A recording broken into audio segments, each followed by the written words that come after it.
நேற்று காலையில் எடுத்த வீடியோ தான் இது. நமக்கு ஏதாவது உடம்பு சரியில்லைன்னா எந்திரிக்கிறோம், சமைக்கிறோம், சாப்பிட்றோம், ஏதாவது ஒன்று பண்ணிடுறோம். ஆனால் நம்ம பிள்ளைங்களுக்கு எதுனா ஒன்றா கண்டிப்பாக நம்மளால் எதுவுமே பண்ண முடியல. 4 நாளாக என் பையனுக்கு ஃபீவர், நைட்டு தூக்கம் இல்லை. ஸோ எந்திரிக்கிறது லேட்டு, எதுவுமே ஒரு ப்ராப்பராகவே பண்ண முடியல. மாவெல்லாம் தீர்ந்து போச்சு. இன்றைக்கி மாவு அரைச்சிடலாம் தான் காலையில் எந்திச்சி நனைய போட்டேன்.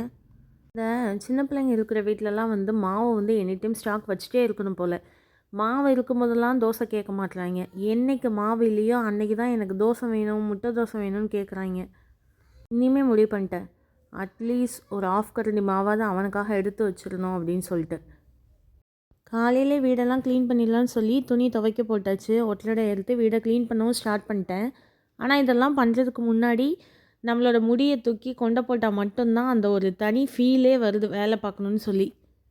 இப்போ தாங்க வீடை துடைச்சிட்டு போனேன். அதுக்குள்ளே என் பையன் எந்திரிச்சு தண்ணியை கொட்டி விட்டான், ஜூஸ் கேட்டு அதையும் கொட்டி விட்டான். இதுக்கு எதுக்குடா நான் இவ்வளோ கஷ்டப்பட்டு காலையிலே வீடு துடைக்கணும்னு யோசிச்சுட்டு சமைக்கிறதுக்கு கிளம்பியாச்சு. ஒரு ஆளுக்கு பழைய சாதம். அடுத்து என்ன செய்யலான்னா ஓட்ஸ் இருக்குது. ஓட்ஸை வச்சு ஏதாவது பண்ணிடலான்னு இன்றைக்கி என்ன பண்ணேன், ஓட்ஸை போட்டு கொஞ்சம் பால் ஊற்றி ஒரு 10 நிமிஷத்துக்கு முன்னாடியே ஊற வச்சிட்டேன். இதுக்கு கொஞ்சம் ஆனியன், கேரட்டு, பச்சை மிளகா இதெல்லாம் நைஸாக சீவிட்டு ஓட்ஸோடு ஆட் பண்ணிக்க வேண்டியதான். அப்புறம் என்ன தோசை மாதிரி அதை ஊற்றிட வேண்டியதான். சாரி, அது கூட 3 முட்டையை சேர்த்து ஆட் பண்ணிடணும். அதை சொல்ல மறந்துட்டேன் பாருங்கள்.